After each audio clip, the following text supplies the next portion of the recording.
आज हम बात करने वाले हैं कि डेटा साइंस और वेब डेवलपमेंट का क्या फ्यूचर रहेगा आने वाले टाइम में। काफ़ी लोग बात कर रहे हैं कि इतने सारे एआई टूल्स आने के बाद इसका फ्यूचर ऑलमोस्ट ख़त्म हो जाएगा एंड रिप्लेस हो जाएंगी, जॉब ख़त्म हो जाएंगी, ले ऑफ्स होंगे। बट सच में कितना इम्पैक्ट पड़ेगा एंड फ्यूचर में। सो मैं चैट जीपीटी से यहाँ पे 3 क्वेश्चंस पूछने वाला हूँ।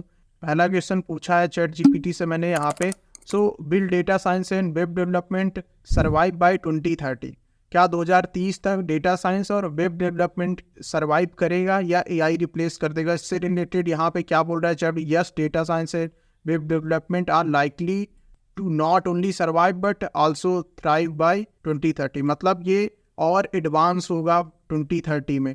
डेटा साइंस क्यों इम्पॉर्टेंट है, क्यों एडवांस रहेगा, क्यों ये सर्वाइव कर पाएगा? क्योंकि increasing data dependence, advancement in AI and ML, artificial intelligence और मशीन लर्निंग में इतने सारे टूल्स बन रहे, इतने एडवांसमेंट हो रहे हैं, इसलिए डेटा साइंस ख़त्म नहीं हो सकता। बिजनेस में डिसीजन मेकिंग के लिए डेटा साइंस यूज होगा, एआई एंड ऑटोमेशन के लिए डेटा साइंस यूज होगा। सो ये कुछ रीजंस थे जो चैट जीपीटी के हिसाब से डेटा साइंस इसलिए सर्वाइव कर पाएगा।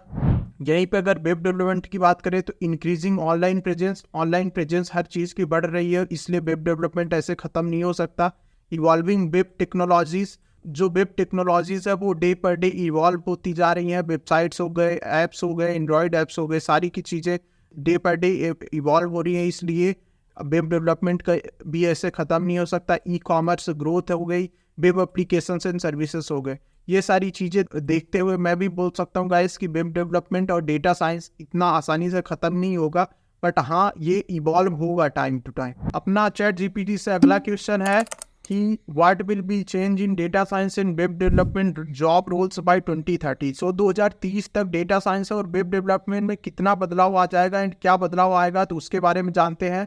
तो डेटा साइंस में पहले एआई इंटीग्रेशन हो जाएगा, जिसकी हम बात कर रहे थे कि एआई का इन्वॉल्वमेंट बढ़ जाएगा, आपको चीज़ें एआई से करानी पड़ेगी, कोड एआई से लिखवाना पड़ेगा, तो ये चीज़ें होंगी। ऑटोमेटेड डेटा पाइपलाइंस बनाए जाएंगी। डोमेन एक्सपर्टाइज एंड इंटीग्रेशन में ये डेटा साइंस में चेंज आएगा। इंटरडिसिप्लिनरी रोल्स बनेंगे, लाइक अभी जैसे डेटा साइंटिस्ट रोल चल रहा है, तो यहाँ पे डेटा साइंटिस्ट से रिलेटेड और इंटरडिसिप्लिनरी रोल्स आएंगे, जैसे हर एक फील्ड का अलग रोल क्रिएट होगा। रिस्पॉन्सिबल एआई प्रैक्टिसेस होंगी, जैसे चैट जीपीटी बनाया गया, ऐसे बहुत सारे और एडवांस एआई टूल बनाए जाएंगे आने वाले फ्यूचर में। अभी तो आपको चैट जीपीटी एक पहला एआई टूल है जो इतना एडवांस हो चुका है, इस अभी कितना एडवांसमेंट होना बाकी है, तो ये सारी चीज़ें डेटा साइंस से ही होने वाली है। यहीं पे अगर वेब डेवलपमेंट की बात करें तो वेब डेवलपमेंट में एआर वीआर इंटीग्रेशन है, प्रोग्रेसिव वेब एप्लीकेशंस क्रिएट करे जाएंगे। इसमें लाइक आने वाले टाइम में ये एप्लीकेशन ज़्यादा डिमांड में रहेंगे। क्रॉस प्लेटफॉर्म डेवलपमेंट है, ब्लॉकचेन इंटीग्रेशन है, एक्सेसिबिलिटी एंड इंक्लूसिबिलिटी है, low code and no code development है, विदाउट कोड के आप डेवलपमेंट कर सकते हो, ये सारी चीज़ें हैं। कंटिन्यूअस इंटीग्रेशन एंड डिप्लॉयमेंट है, सिक्योरिटी फोकस है। सो ये सारी चेंजेस आपको आने वाले टाइम में मिलेंगे। ये दोनों फील्ड काफ़ी इवॉल्विंग फील्ड है, ऐसा नहीं कि आज जो स्किल्स आपने पढ़ ली 10 साल बाद भी वो रिलेवेंट रहेगी, नहीं। टाइम टू टाइम आपको अपनी स्किल्स को अपग्रेड करना पड़ेगा, रीस्किल करना पड़ेगा, अप स्किल करना पड़ेगा। यहाँ पे आप चैट जीपीटी से भी ये क्वेश्चन का आंसर जान सकते हो कि क्या क्या चेंजेस होने वाले हैं इन दोनों फील्ड्स में। चैट जीपीटी से मैंने थर्ड क्वेश्चन पूछा, what is the average salary of data scientist and web developers in India? So data scientist और वेब डेवलपर की क्या सैलरी चल रही है? तो अगर एंट्री लेवल की जॉब की बात करो 0 to 2 ईयर्स के एक्सपीरियंस के लिए तो 5 to 8 LPA पर एनम चल रही है। मिड लेवल लाइक 2 से 5 साल के एक्सपीरियंस वालों के लिए 8 to 15 LPA चल रही है, एंड एक्सपीरियंस्ड वालों के लिए 5 ईयर प्लस वालों के लिए आप बोल सकते हो 15 से 25 लाख चल रही है। इवन मुझे लगता है इससे भी ज़्यादा है, तो लेकिन चैट जीपीटी अभी ये इसके पास पुराना डेटा है, उस हिसाब से ये बता रहा है।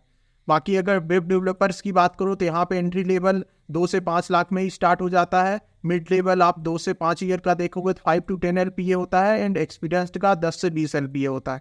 सो ये सारी चीज़ें हैं गाइस।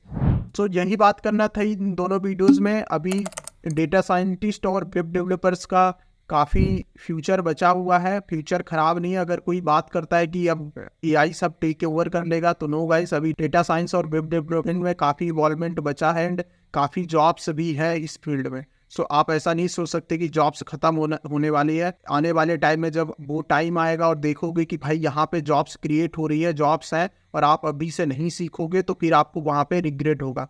सो यही बोलूँगा, आप नेगेटिव चीज़ों में मत पड़ो गाइस, आप अपने आप को अप स्किल करने के बारे में सोचो। नई स्किल्स क्या है आप सीख सकते हो, आप प्रॉम्प्ट इंजीनियरिंग पे ध्यान दो। प्रॉम्प्ट इंजीनियरिंग आज के टाइम पे बहुत ही इंपॉर्टेंट रोल प्ले करने वाला है जॉब में। जब आप अप्लाई करोगे, जॉब में जब इंटरव्यू दोगे, एंड जब आप वर्क काम भी करोगे ना, तो वो प्रॉम्प्ट इंजीनियरिंग बहुत काम आएगा। हर कोई, मैं देख रहा हूँ आजकल चैट जीपीटी, जितने भी आई टूल्स है सबको यूज कर रहा है, उससे अपना काम कराने की कोशिश कर रहा है। सो होप कि आपको ये वीडियो अच्छा लगा हो, एंड वीडियो पसंद आया तो इस चैनल को प्लीज सब्सक्राइब करो। एंड कुछ डाउट्स हो तो मेरे सोशल मीडिया पेजेस पे आके मुझसे पर्सनली पूछ सकते हो।